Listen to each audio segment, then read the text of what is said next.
তোকে তো নতুন শাড়িতে নতুন বউ লাগছে। হ্যালো, আজ আমার বিয়ে, তোকে কি পুরান বউ লাগবে নাকি? আচ্ছা এটা পরে নে। এটা তো স্বর্ণ না। একদিনের নোটিশে বিয়ে, স্বর্ণ কোথায় পাবো? এইটাই পরে নেন। তোমার হয় তুমিই রাখো। কি তজ্জাল মেয়ে রে বাবা, বরের মাথার চিবিয়ে খাবে। কোথায় যাচ্ছে? ওরা তো এখনই চলে আসবে। কোথাও যাচ্ছি না, মা তোমাকে ডাকছে, আর্জেন্ট দরকার। আচ্ছা যাচ্ছি।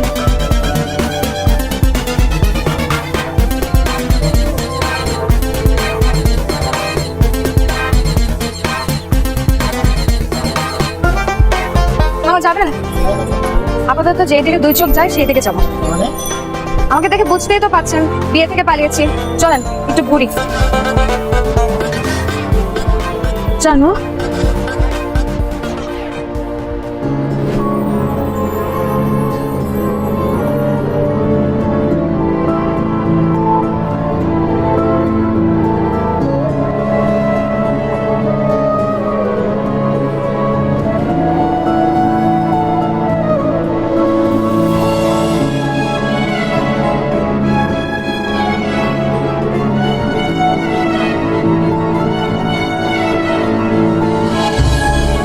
Excuse me. জি বলেন। এই এই অ্যাড্রেসটা কোথায় বলতে পারবেন?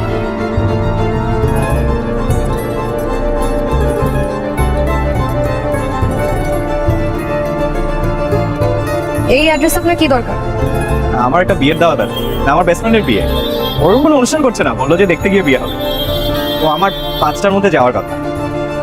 এই অ্যাড্রেসে গিয়ে আপনার কোনো কাজ নেই, আজ বিয়েটা হচ্ছে না। ধরেন। কেন? কারণ কনে বিয়ে থেকে পালিয়েছে, তার বিয়েতে মত নেই। আপনি কিভাবে জানলেন?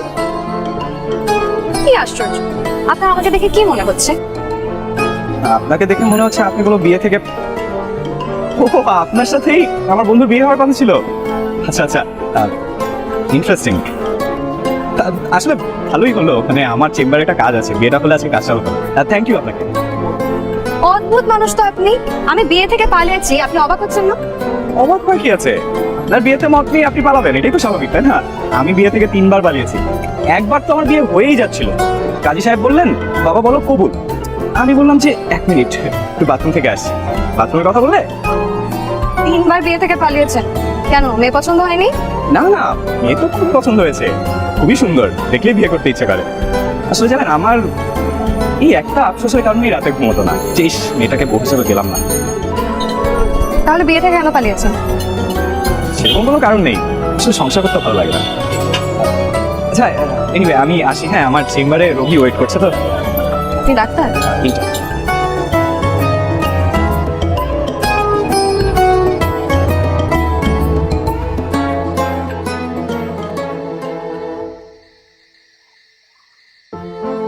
মা, খিদে লেগেছে, কিছু খেতে দাও তো।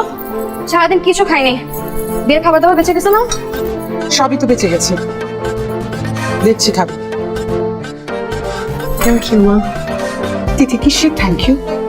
এবার বাসা থেকে পালিয়ে গেলি, কিভাবে পালি? আমাকে বলে যেতি, সবার সামনে কিরকম ছোট। তুমি কি পাগল মা? জানিয়ে গেলে সেটাকে কি পালানো বলা হয়? ও তাও তো। আচ্ছা বস, খাবার দিচ্ছি। তোর যে ছেলেটাকে পছন্দ না, এটা আমাকে আগে বললেই হতো। তুমি আমার কোনো কথা শোনো, আমি তো ছেলেকে দেখিনি, পছন্দ হবে। আর এভাবে না দেখে শুনে কাউকে বিয়ে করা যায় নাকি? তাই তোকে কালকে ছবি দিয়ে গেলাম না, তুই বললি টেবিলে রেখে যাও, পরে দেখিস নি। শোনো মা, এভাবে না বিয়ে হয় না। একটা ছেলেকে বিয়ের আগে ওর সাথে কথা বলতে হবে, ওকে জানতে হবে, আগে দেখতে হবে যে ওকে আদৌ বিয়ে করা যাবে কিনা। তারপর না হয় আমি সামনের কথা ভাববো। এটা কি বললি তুই? আমার বিয়ে হয়নি তোর বাবার সাথে? তোর বাবার মুখ দেখেছি আমি বিয়ে রাখ। তোমাকে যে আমি কতবার বলেছি এই যে তোমাদের সময় আর আমাদের সময় এক না, তুমি তো আমার কোনো কথা বুঝবে না। আজ শোনো, এখন অনেক কথা হয়েছে, আমার অনেক খিদে লেগেছে, তাড়াতাড়ি আমি কিছু খেতে দাও তো। যাও না। দিচ্ছি।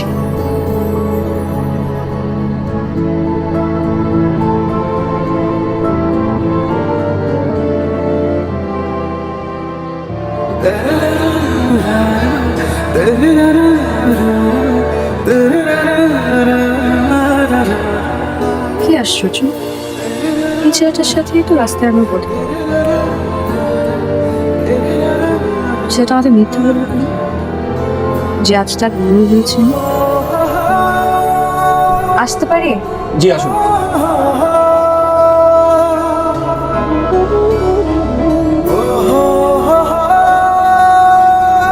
বলুন কি সমস্যা আপনার? আপনি কালকে আমার আপনার সাথে বিয়ে হওয়ার কথা ছিল, আপনি আমাকে মিথ্যা বললেন কেন? আপনার সাথে কথা বলতে ইচ্ছে হচ্ছে, তাই একটা ওষুধ বানিয়ে নিলাম। আর আমি যে বিয়ে থেকে পালিয়েছি, আপনার আমার উপর রাগ হয়নি? রাগ কেন হবে? আপনার বিয়ে করতে ইচ্ছে হচ্ছিল না, সাহস করে পালিয়ে গেছেন, এটাই তো ভালো। উল্টা নিজের ইচ্ছার বিরুদ্ধে বিয়ে হলে সেটা খারাপ হবে। আর 3 বার যে আপনি বিয়ে থেকে পালিয়েছেন, এটাও মিথ্যে কথা। জি, আপনি আমার লাইফে একমাত্র মেয়ে যার সাথে আমার বিয়ে হওয়ার কথা ছিল। আসলে আমার মা একটু অন্যরকম, একটু পাগল পাগল আর কি। কখন যে কি করে বসে কিছু বুঝে উঠতে পারিনি। আমাকে কিছু জানাই ওদের জানেন, কিন্তু আমার বিয়েটা ঠিক করে ফেলেছে।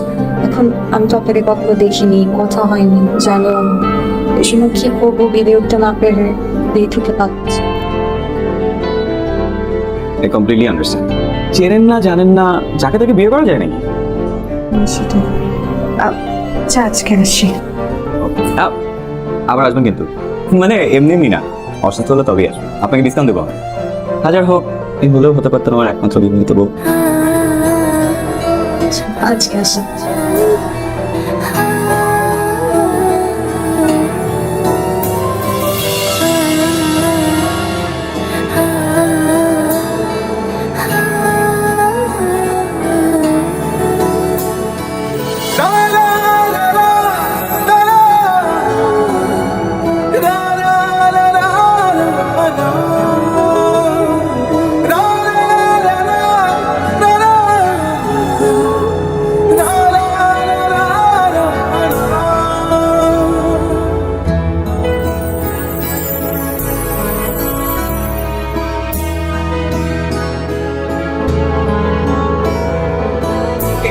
থামেন তো, একটু বামে থামেন তো।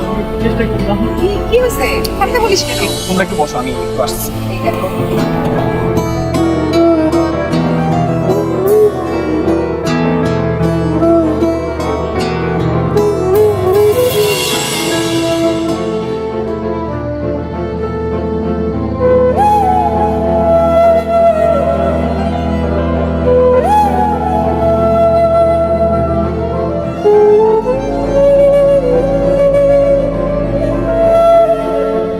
বাবা আসেন।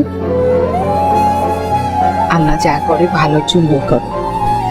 মেয়েটা বিয়ের আসর থেকে পালিয়ে গেছে, তুই তুই এটা নিয়ে মন খারাপ করিস না তো। আমি তোর জন্য এর চেয়ে অনেক অনেক সুন্দরী মেয়ে নিয়ে আসবো। তুই ভেবে নে না, তোর বিয়ের কোনো ঘটনাই ঘটেনি। মা, আমি তো তোমাকে একবারও বলছি না আমার মন খারাপ। আসলে বিয়েটা হয় নাই, ভালো হয়েছে। আমি না বিয়ের জন্য একদম রেডি। আমি তোমাদের চাপা চাপিতে রাজি হয়েছিলাম। আসলে জন্ম মৃত্যু বিয়ে সবই আল্লাহর হাতে। তুই ভেঙে পড়িস না, মনটাকে শক্ত কর। যদি বেশি মন খারাপ হয় না, তুই বাইরে থেকে বন্ধু বান্ধব নিয়ে ঘুরে আয়, নাহলে তুই বন্ধু বান্ধবের বাসায় যা আড্ডা মেরে আয়। তাহলে ওদের ডাক না বাসায়, তুই আড্ডা মার। মা, আমার চেম্বারে কাজ আছে, আর শোনো আমার একদমই কষ্ট হচ্ছে না, আমি কেন ভেঙে পড়বো? আমার ছেলেটার বিয়ে যে কেন এভাবে ভেঙে গেল, মা আমি তো বুঝতে পারছি তোর মনের ভিতর কি হচ্ছে, কি ঝড় বয়ে যাচ্ছে। আমারই দোষ, আমি এরকম একটা ফ্যামিলিতে তোর বিয়ে ঠিক করলাম। মা,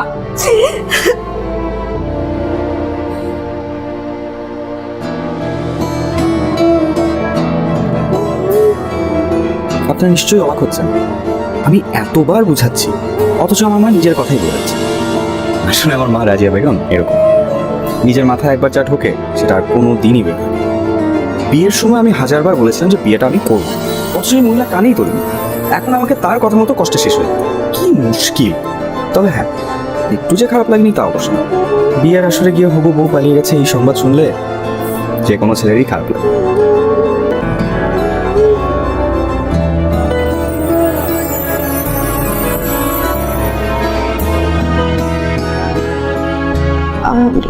আপনি আপনি আমার অফিসে? আপনি আমার চেম্বারে যেতে পারবেন, আমি আপনার অফিসে আসতে পারবো না? না মানে, আচ্ছা কেন আসছেন বলুন। এখানেই বলবো। সবচেয়ে ভালো হয় যদি একটা রেস্টুরেন্টে বসে কথা বলি। অফিস থেকে আধা ঘন্টা ছুটি নিতে পারবেন? কি পারবেন না? হ্যাঁ পারবো। বসে না, ব্যাগটা নিয়ে আসি।